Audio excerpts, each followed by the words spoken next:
This is the Ask Falaschini podcast, where the modern economy is discussed from a skeptic's perspective. Mr. Falaschini helps you distinguish what is sustainable in our economy and what isn't. Not everything that glitters is gold, and not all mud is dirty. The podcaster Mr. Falaschini provides no-nonsense advice. He had it all, lost it all, went bankrupt multiple times, and is now attempting to come back from zero with sustainable growth. There are numerous coaches and preachers on the internet that preach about positive thinking and how life is all roses if you just care to see it that way. Well, Mr. Falaschini is definitely not one of them. We recommend you ask Falaschini to keep it real. He discusses the darker side of the current economic reality, the side that's more important for your personal and business finance. His first intention is to help you keep what you already have.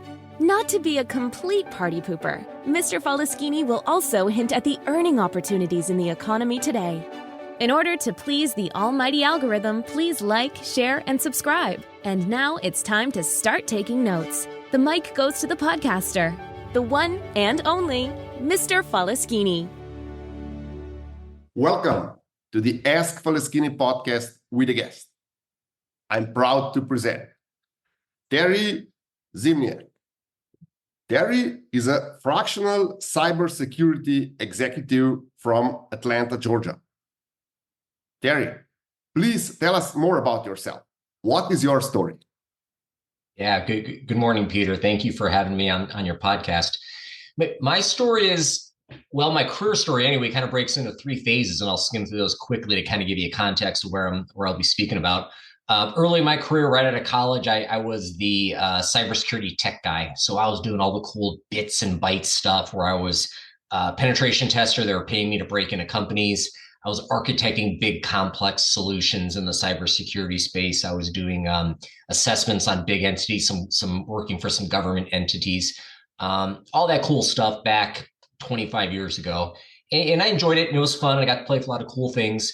But the technology was starting to get harder and harder. So old school cybersecurity, I did pretty well because I was good at a lot of things, but not great at anything. But early 2000s, the technology started growing very quickly. So you think wireless and Bluetooth and all the things that were changing, the clouds and the virtualizations, cybersecurity became very specialized. You became a developer security guy or a network security girl, whatever it may be. So at that point, I was kind of thinking, well, maybe I'm not sure this is a long-term career path for me. And at that point, I was working at a cybersecurity consulting group. And one of the salespeople came around and said, hey, security guys, someone's asking about HIPAA. What's HIPAA? And none of us knew because we were a bunch of bits and bytes guys. And like, I don't know. And I kind of sheepishly raised my hand and said, well, I don't know. I'll figure it out. So I went and printed out the US regulations HIPAA, which is the healthcare privacy and cybersecurity stuff. And I printed out 120 pages of federal regulations, and I read through it. I'm like, man, this is really cool stuff. So that kind of marked the transition of the second part of my career where I went into compliance. So starting with basic technology, now is transitioning, and how do you apply this technology to a business? How do you actually secure and properly protect information in businesses? So the second phase of my career, Peter, then became compliance as well as cybersecurity leadership. So there was a distinct lack of cybersecurity executive presence in the early 2000s. And maybe because I was pretty good, maybe because there was a vacuum of leadership, I kind of rocketed up through the org chart. So I've got about a decade of experience as vice president of cybersecurity, what they call chief information security officer at big healthcare organizations across the US. And that was great, and that was fun. And that was exciting, though, frankly, working at big organizations is I found to be pretty stressful. That then led me to the third and current phase of my career, which I'm working as a fractional executive. So the idea is I'm a part-time executive cybersecurity leader for multiple companies. So it allows me to deal with some of the technical stuff I enjoy playing with. It allows me to continue to play also in that executive space, to tying those both together. And I work for multiple companies now as what you would call a fractional chief information security officer. Wow, amazing career, and a huge. You had to do a really huge turnaround or switch, because technical expertise is one thing, but then compliance is a whole new space. And then going back, or not back, but towards fractional executive, when you deal with multiple companies that have so many different challenges, that is another universe of its own. What I would like to ask for my listeners and viewers is, can you describe what average, let's say, business owner or employee needs to know about cybersecurity, and it's not the public knowledge? So far, we just know that we have to have a complex passwords and that we have to change them regularly. That is public knowledge. Is there any hands-on trick that you can share with us regarding how to improve our cybersecurity, how to go about it? Is there a mindset we have to assume in order to act in a way that will not put us in danger?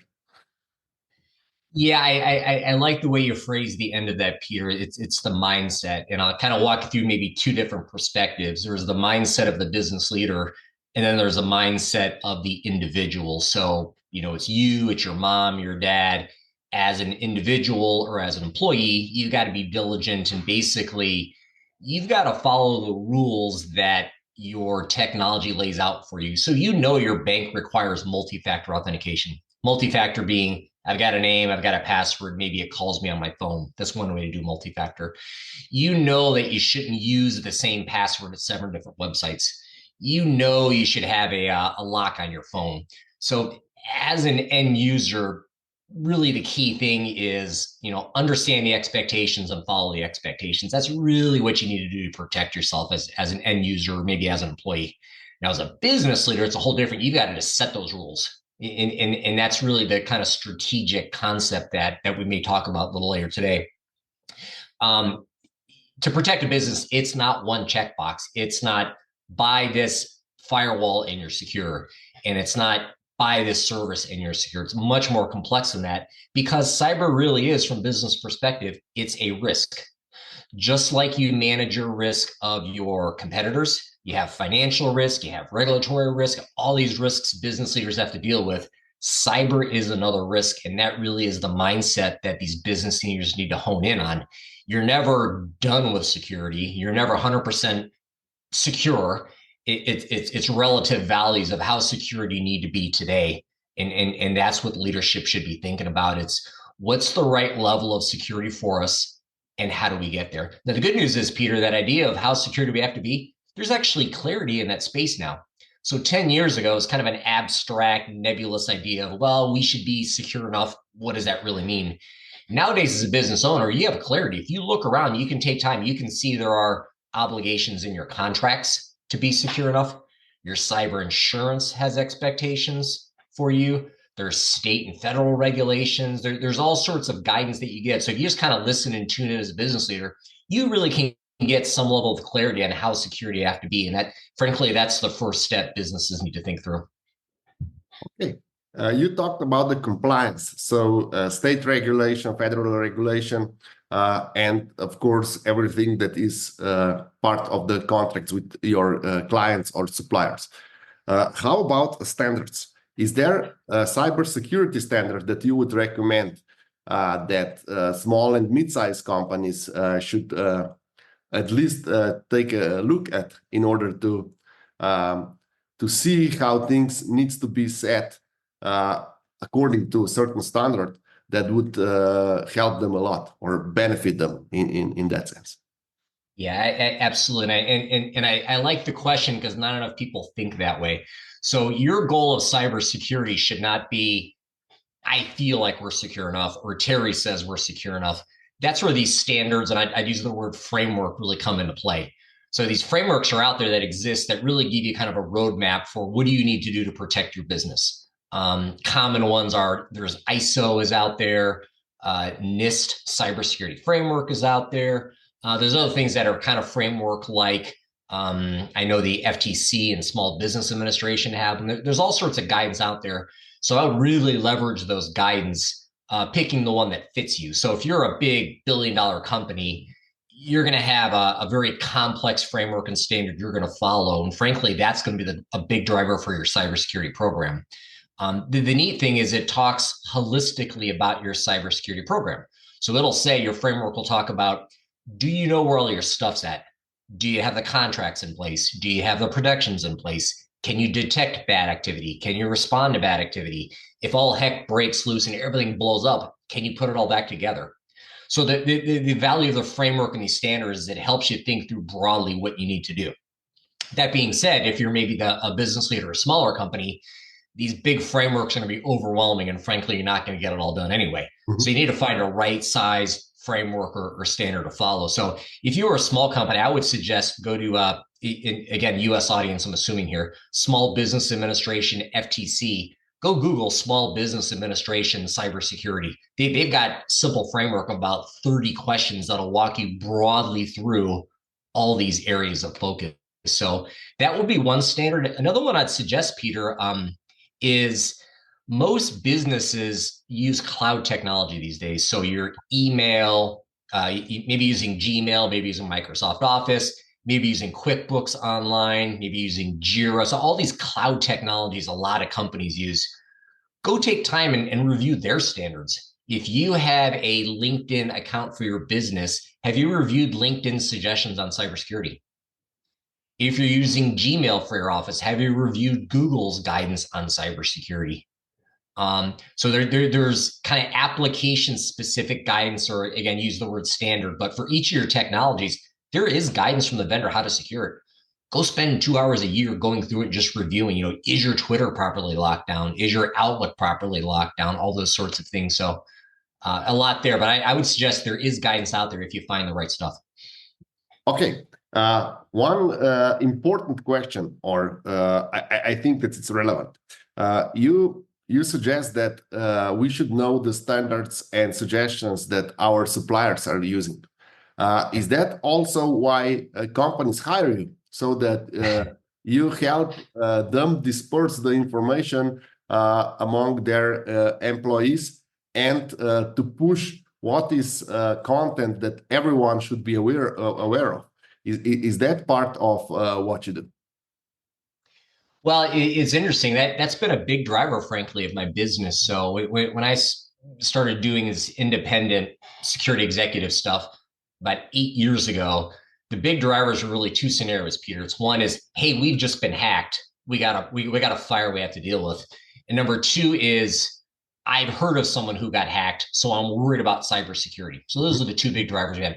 Nowadays, they're saying, and boy, probably 80% of my business in the past year has been based on the fact that I cannot sell my product because the buyer isn't convinced I'm secure enough.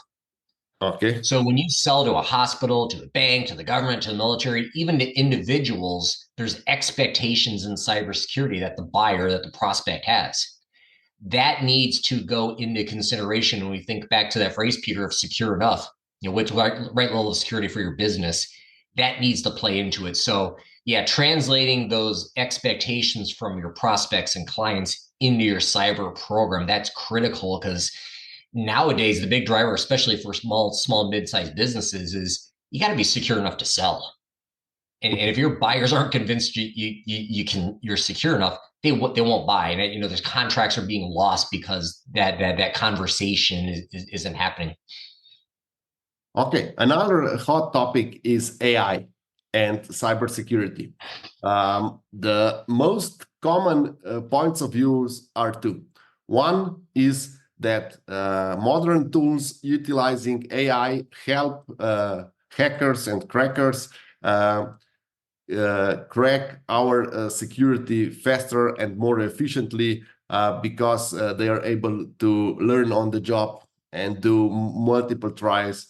And apart from DDoS attacks and similar, they can do a lot smarter things just because they have so many info from all the forums and all the reports about previous attacks. And they also know all the versions of our software and our apps and all the shortcomings of these apps that we are using. And another thing, can AI that we are using internally weakens our cybersecurity because it gets data from the internet? The answer to both is yes. It's yes. So from the attacker perspective, actually from the defender perspective as well, AI is making both parties better and more efficient. So the bad guys are using AI. The big thing we're seeing these days is using artificial intelligence to create better social engineering attacks. So social engineering is the old school, hey, Peter, this is an email from your partner. Can you please change my bank routing information for the next invoice? Those emails that come in that try to trick you into doing something or clicking on something, those are getting better and better and better. And our tools to detect those are getting worse because the emails are better crafted. So yes, the bad guys are using artificial intelligence to be more efficient at what they do. Conversely, the protectors, the defenders, are using AI as well. From the technical side, AI is baked in a lot of the cybersecurity tools that the engineers use these days. So the ability to detect, to respond quicker, to better see chains of attacks. It's a tool being used by both sides of this war, frankly, making both sides better and more efficient. But it's an arms race like it's always been. And then maybe the second part of your question, Peter, you talked about the use of AI. So if you're a business owner, you've got your staff's using AI, that's great. AI is a fantastic tool. If used correctly, little caveat there, if used correctly, it can certainly add a lot of value to your business. But what it means is that your business is now using data in a different way. So in the old days, maybe you had spreadsheets and databases and cloud stuff, and you knew where your data is, and you knew you had to protect your spreadsheets and your databases and clouds. Now your data is starting to flow all over the place. So if Peter takes some kind of report, drops it in ChatGPT and says, give me a summary, your data's gone. So effectively, the risk for businesses with AI is that there's new data flows going.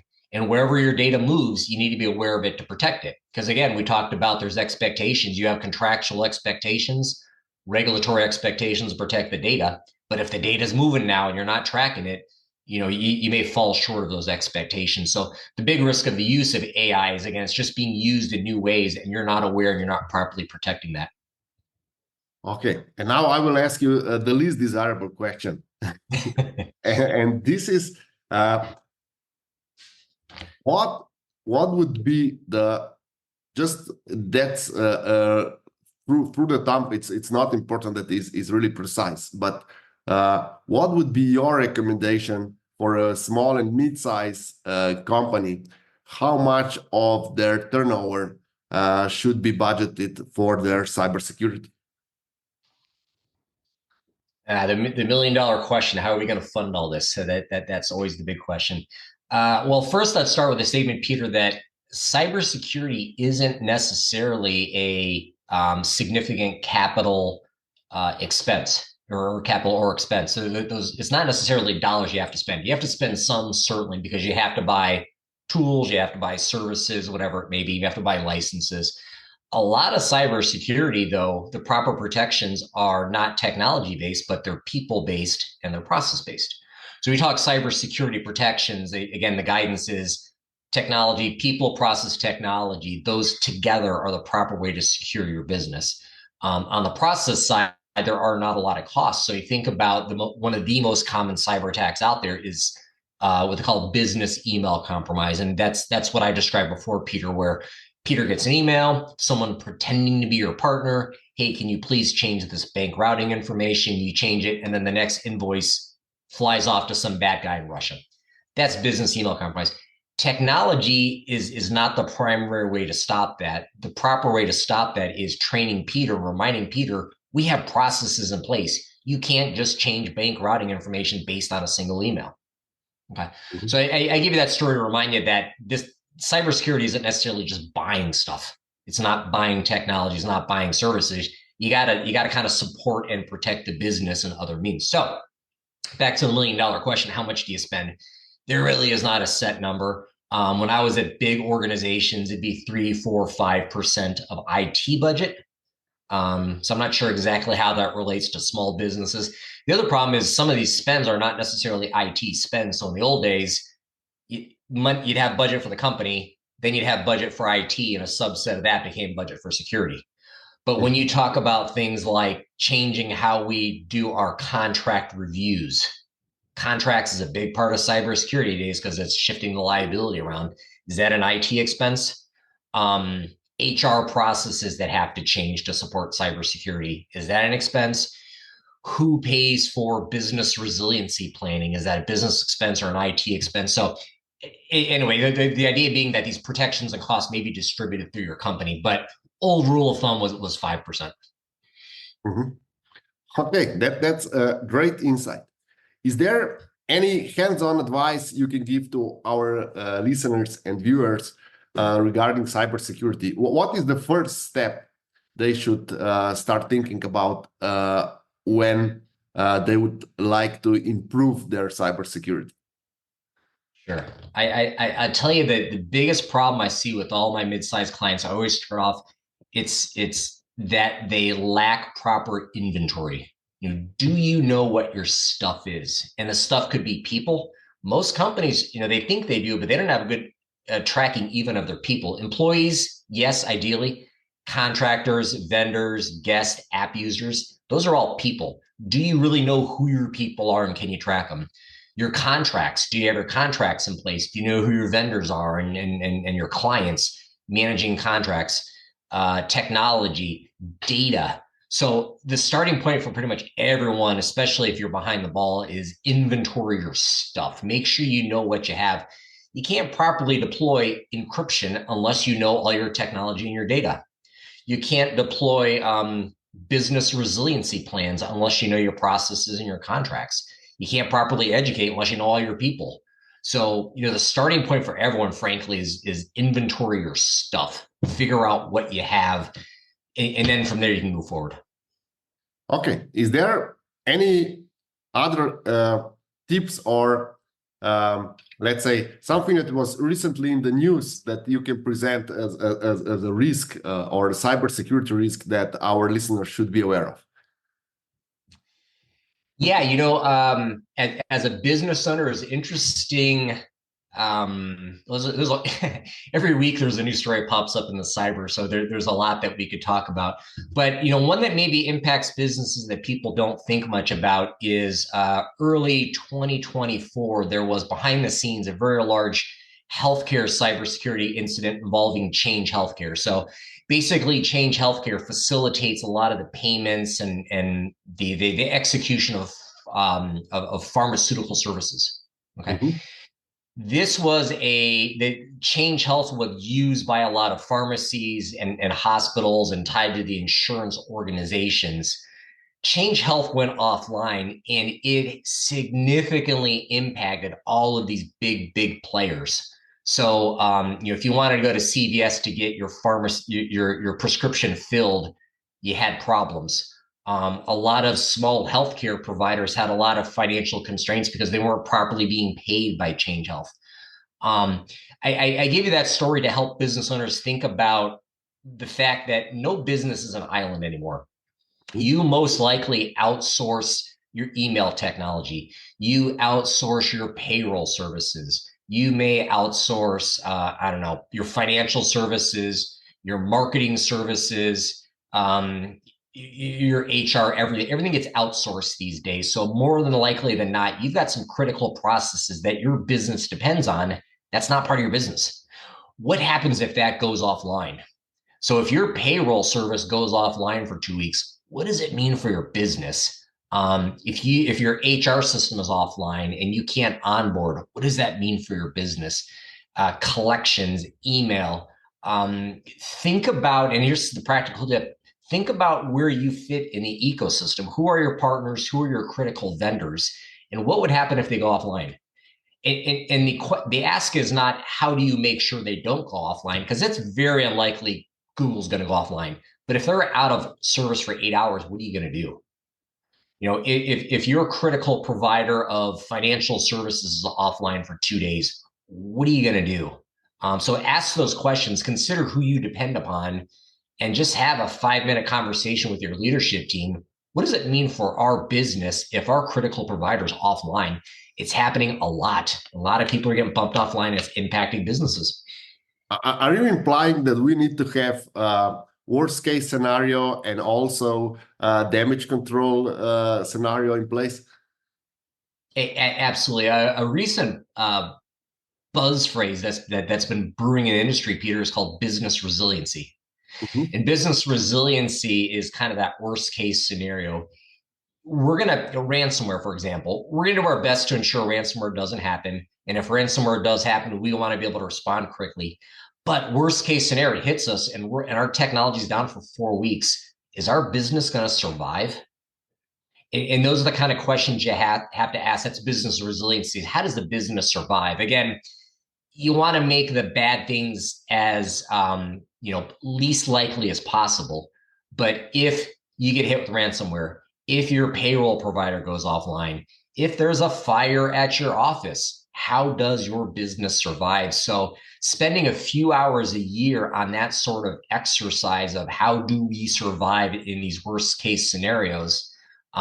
It's just like in the old days in the US, FEMA was talking about have your hurry bag, I think they call it. So if a hurricane comes around and you're in South Carolina, you have a bag ready with your meds and your clothes and some cash so you can blow out of there quickly. How do you survive the worst case scenario? Spend a few hours a year thinking about those scenarios because it's happening all the time. Your partners are getting knocked offline.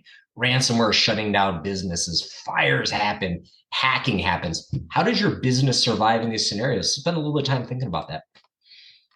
Another more political question for the end, before the end of this podcast is, it's in the mainstream, there's a huge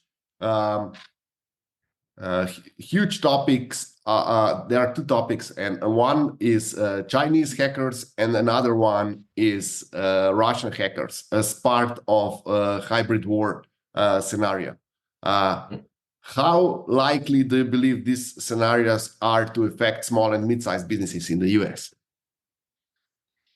Well, it's interesting because that speaks to really what they call threat modeling. So bad things are happening. I think about what's causing this to happen. 99.9% of cybersecurity, nearly all cybersecurity issues that impact small and mid-sized businesses are not generally targeted. So it's not, I want to get Peter because he's Peter. It's, I find Peter has weak passwords. I find Peter's thumb drive sitting in a parking lot someplace. I find that Peter happens to click on an email he sends. So the vast majority of threats that small businesses have to deal with are just common threats that are out there everywhere. And the good news is, though, that the protections against these common threats are pretty well known. So if you do the basic patching, if you do multi-factor authentication, if you do backups, if you do testing, you're pretty well protected against 99.9% of the attacks that are out there. That actually goes back, Peter, to the standards and the frameworks we talk about. Mm-hmm. Doing the basics will protect you in nearly all cases. Now, on the other hand, if China decides to target Peter, if China doesn't like Peter, frankly, Peter, you're in trouble. And if China and Russia wants to get in, they're likely going to get in. But if you have a good resiliency plan, maybe you've got plans. If China knocks my data offline, I can survive as a business. Again, that fringe sort of attack may happen. You're probably not going to be able to defend against it unless you want to spend a lot of money, which will probably bankrupt you anyway. So the suggestion to small businesses, do the basics, protect yourself against 99% of the attacks that are out there. And the 1% become your business resiliency conversations. Okay, China can get in if they want to. How am I going to survive as a business? I've got backup plans. I've got alternate vendors. I've got paper records, whatever it may be. Don't defend against the fringe outlier attacks. Just make sure your business can survive. Spend your time and effort in the 99% that are relatively easy to protect against. Thank you very much for all these insights. Before we finish, where can our viewers and listeners find you? Yeah. Thank you, Peter. It's been a pleasure talking. I work with a company called fCISO out of Atlanta, Georgia, and we're a collection of fractional executives. I happen to be in the cybersecurity space. So If you're interested in reaching me, go to techcxo.com. Just search for Terry or go look in the cybersecurity section. You'll find me there. Thank you for all the insights again, and thank you for being my guest tonight. All right. Thank you, Peter.